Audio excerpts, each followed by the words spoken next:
Aujourd'hui, je reproduis des recettes d'un des pires livres de recettes que j'ai vus de ma vie. Il s'agit du livre Campbell's Recettes simples et délicieuses de 1992. La particularité de ce livre, c'est que chacune des recettes incorpore des soupes en conserve Campbell's. Pour ceux qui connaissent pas, Campbell's est une marque de soupe en conserve. J'ai sélectionné les recettes les plus étranges qui, selon moi, vont susciter des réactions particulières. Merci beaucoup à Gabriel qui m'a prêté ce manuscrit maudit. Voici le gâteau au fromage aux fines herbes. Il s'agit d'un gâteau au fromage qui semble salé, avec à l'intérieur des fines herbes, mais aussi une conserve de crème de céleri condensée Campbell. Une crème de céleri dans un cheesecake. J'ai l'habitude de manger des cheesecakes sucrés au chocolat, à la vanille, à toutes sortes de variétés délicieuses. Et cette fois-ci, c'est un cheesecake salé avec de l'ail, du fromage râpé, de la soupe au céleri. Je sens que ça va être terrible. Faisons ça. Préchauffer le four à 180 degrés, graisser les parois et le fond d'un moule à fond amovible de 23 cm de diamètre. J'adore graisser les parois. Là, maintenant, il faut y aller avec les mains pour graisser bien la paroi. Il faut se salir en cuisine. C'est très important de faire l'amour à sa bouffe pour que sa bouffe nous fasse l'amour quand elle est prête.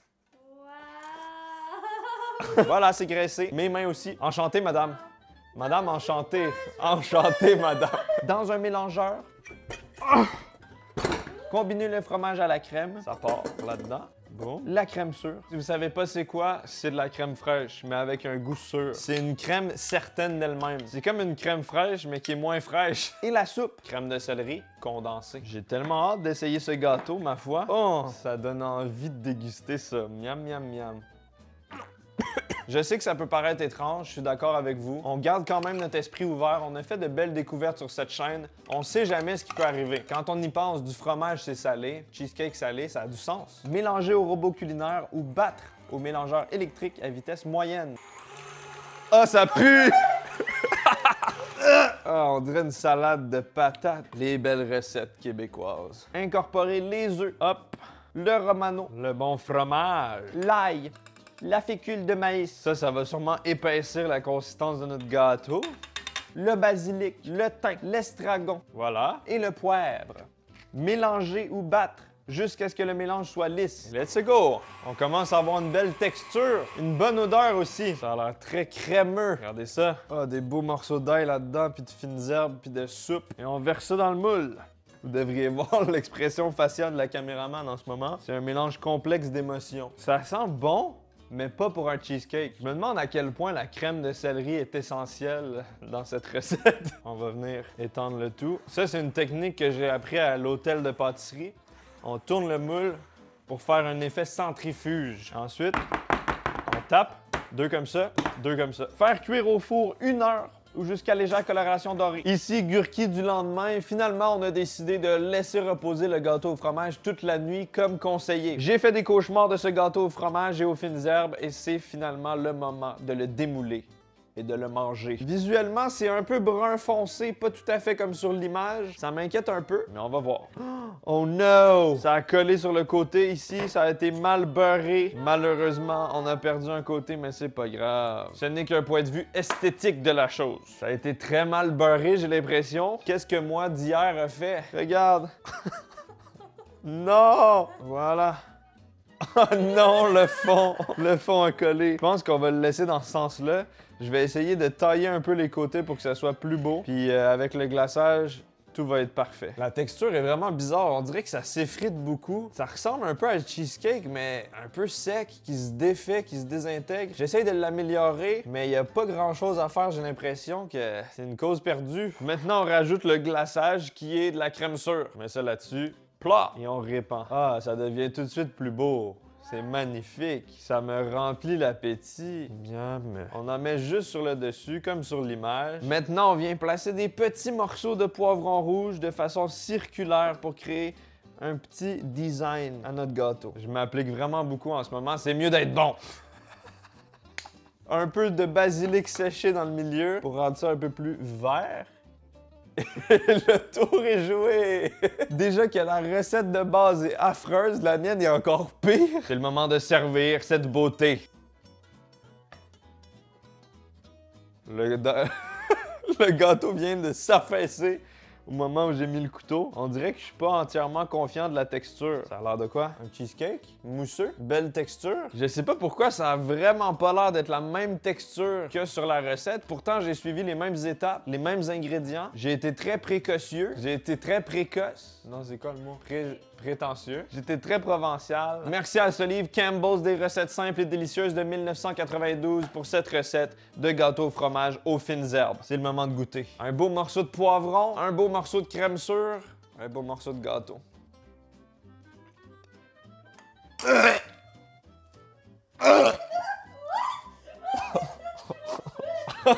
C'est fort le Romano. C'est un réflexe, une réaction neurologique qui fait que je suis repoussé par ces ingrédients, par cette texture. Je m'imagine manger un cheesecake, sauf que c'est froid, c'est salé, il y a un goût de fromage ultra puissant avec la crème sûre sur le dessus. Ah, le contraste de texture avec le petit poivron, le goût d'ail puissant, les fines herbes. C'est horrible! Je pense que j'aurais pu manger ça chaud, qui sort du four, un peu comme une quiche ou une frittata vraiment chaud, avec un fromage fondant dedans, ça aurait pu être bon, mais froid comme ça, à la manière d'un cheesecake, c'est non! Est-ce que tu voudrais essayer? Non! 3, 2, 1, go!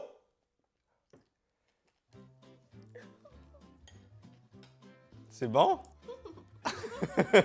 Goût de soupe! T'aimes ça? Combien sur 10? 2. Le problème, c'est qu'on n'aime pas le gâteau, mais on a 15 autres portions. Je pense que j'ai une petite idée. Allô? Allô, maman! Comment ça va? Ça va bien, mon loup, toi? Ça va bien, merci. J'ai fait un délicieux gâteau au fromage et aux fines herbes. Est-ce que ça t'intéresserait que je vous le donne? Ah, un gâteau au fromage et aux fines herbes. Eh bien, est-tu bon? Délicieux, avec une crème de céleri à l'intérieur, Campbell's. Aïe, aïe, aïe, aïe, pas sûr. S'il vous plaît. J'ai décidé d'apporter le gâteau chez mes parents, sauf que malheureusement, il y a eu un petit problème de son, comme vous pouvez l'entendre. On va faire un petit doublage pour remédier au problème. Mon père prend une petite bouchée, il mastique. Pas sûr, un air incertain. Ah, finalement, peut-être que c'est moins pire que ce que je pensais, je reprends une bouchée et je m'en délecte peut-être. Je lui demande combien sur 10. 7.5. C'est maintenant au tour de ma mère de prendre une bouchée. Ouf, encore une fois, vraiment pas sûr. On dirait un petit air dégoûté, hésitant. Maintenant, elle commence à rire et reprend une autre bouchée. Le fait de reprendre une autre bouchée est bon signe. 6 sur 10 cette fois-ci. Franchement, j'avais pas vraiment d'attente, mais c'est encore pire que ce que je pensais. C'est une énorme déception, ce gâteau. Pas comme NordVPN qui sponsorise cette vidéo. NordVPN est un habitué de la chaîne. Merci à eux de sponsoriser cette vidéo. J'utilise régulièrement NordVPN pour me connecter à des serveurs étrangers et accéder à du contenu de partout dans le monde. NordVPN vous permet de vous connecter à plus de 5000 serveurs dans 60 pays. Pourrais-je vous servir un service rapide, efficace et très fiable qui s'appelle NordVPN? Je veux regarder une nouvelle série exclusivement américaine? Boum! NordVPN, c'est facile. Je veux voir le dernier film suédois que j'avais manqué qui est disponible seulement sur la plateforme suédoise alternative? Boum, c'est facile. Vous êtes un gamer, mais malheureusement, vous n'avez pas spawné dans la bonne zone. Vous voulez jouer au dernier jeu tendance, mais votre pays vous en empêche? Boum, NordVPN. Plus jamais de problème. On s'entraide entre geeks. Vous fréquentez régulièrement des lieux publics tels que McDonald's, Starbucks, Tim Hortons? Attention! Il peut y avoir régulièrement des vols de données, mais grâce à NordVPN, vous êtes en sécurité. Soyez sans crainte en buvant votre café. En un seul clic, c'est facile, c'est rapide, vous êtes connecté. Même mon chat peut l'utiliser. Visitez nordvpn.com/Gurki pour obtenir un plan de 2 ans plus un mois additionnel avec un énorme rabais. Le lien est disponible dans la description. Clique dessus, j'apprécie. Merci à NordVPN d'avoir sponsorisé cette vidéo comme d'habitude. Miam. Notre prochaine recette maudite et particulière. Je pense que vous n'êtes pas prêts. Gâteau à la soupe aux tomates et aux épices. Cette fois-ci, ça semble être un vrai gâteau sucré. Il y a du sucre à l'intérieur, il a l'air d'avoir un petit glaçage, présentation qu'on pourrait pas se douter qu'il y a une soupe aux tomates à l'intérieur et des épices. Préchauffez le four à 180 degrés Celsius. Graissez et farinez 2 moules à gâteau ronds de 20 cm de diamètre chacun. J'en ai un seul, on va le couper en 2.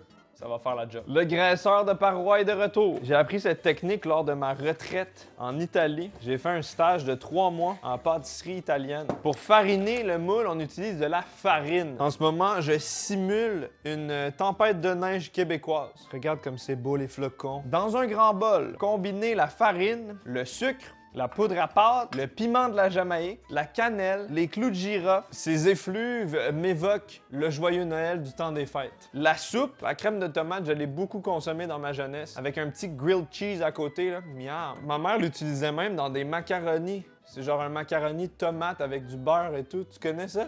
C'est bon ça, hein, miam. Fun fact, j'ai parlé à ma mère de la recette que je faisais aujourd'hui, puis elle m'a dit qu'une de ses tantes, quand elle était jeune, faisait souvent cette recette. Donc c'est une vraie recette exécutée au Québec. La graisse végétale, j'aime ça la Grèce. C'est un pays que j'aimerais beaucoup visiter. Les œufs. Oh! T'inquiète, je vais le récupérer.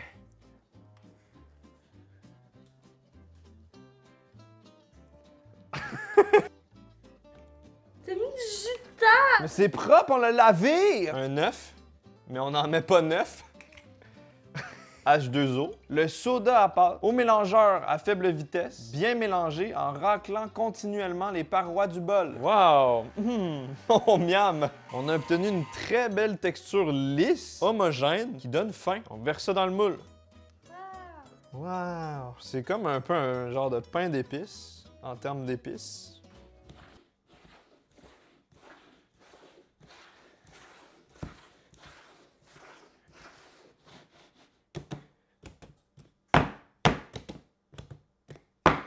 Faire cuire au four 35 à 40 minutes. Le gâteau à la soupe aux tomates est cuit. Maintenant, on doit démouler le cake. Démoule-moi le cake. Oh! Petit moule à charnière, hein, c'est pratique. Je vais tenter une technique spéciale de soulever le gâteau. Oh, ça a marché. Voilà, c'est démoulé. J'avais bien fariné mon moule. Étant donné qu'il y a une malformation de notre gâteau, je vais venir tailler le dessus pour que ça soit bien uniforme. Voilà. Wow! On dirait un gâteau carotte un peu. Techniquement, il faudrait attendre que ce soit refroidi, mais je vais le couper en deux. C'est une opération chirurgicale. Oh yes! Recouvrir d'un glaçage au fromage à la crème, si désiré. Comme ça, il y a une couche dans le milieu, ça fait une séparation. Évidemment, c'est du glaçage maison, hein, fait à la main avec des ingrédients de qualité biologique. Merci Betty Crocker, mon assistante. On va arrêter là parce que je pense que j'en ai pas assez pour couvrir tout le gâteau si j'en mets trop. Hop. Yeah! Visuellement, on dirait un gâteau aux carottes. C'est au niveau des saveurs que ça risque de me perturber. Tadam! La touche finale, une petite fraise sur le dessus. Wow! Voici notre gâteau à la soupe aux tomates et aux épices. On a un peu manqué de glaçage, mais ça va. C'est sensiblement pareil que sur l'image. Ça me fait penser à une vieille vidéo que j'avais faite où j'avais fait un gâteau au ketchup. On dirait que c'est un peu le même concept. Goûtons-y à cette bête. Je me coupe un beau morceau, là. Et attention... Oh! C'est pas très... J'allais dire que c'est pas très symétrique. J'ai un peu mal tranché le gâteau.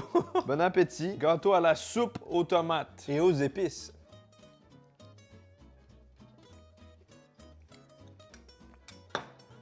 C'est surprenant. Ça a un goût de pain d'épices. On sent vraiment la cannelle, les clous de girofle. On sent pas trop le piment de la Jamaïque. C'est vraiment pas piquant. Et on sent pas trop non plus la soupe aux tomates. Je sais pas à quoi vraiment a servi l'ajout de la soupe aux tomates là-dedans, mais on la sent pas. Ça passe inaperçu. J'imagine que les épices masquent le goût de la soupe. Peut-être que ça vient rajouter une texture un peu plus crémeuse, je sais pas. Ça me fait penser à un hybride entre un pain d'épices, un gâteau aux carottes et un red velvet. C'est très comestible. Je pourrais vous le faire goûter, vous sauriez même pas qu'il y a de la soupe aux tomates là-dedans. À ton tour. Ça goûte Noël. C'est bon? La texture est fun. C'est un gâteau. Je donnerais la note de 6 sur 10 à cette recette. On pourrait peut-être l'essayer avec une crème de champignons à la place. Franchement, ce manuscrit maudit a été surprenant. On a découvert le réel potentiel de la soupe. Si vous avez aimé cette vidéo, n'hésitez pas de laisser un pouce bleu, de vous abonner, de laisser un commentaire. Si vous avez d'autres recettes étranges que vous voulez que je teste, n'hésitez pas de me les envoyer sur les réseaux sociaux, Twitter, Instagram, peu importe. Dédicace à tous les soupeurs qui ont regardé cette vidéo. Vive la soupe!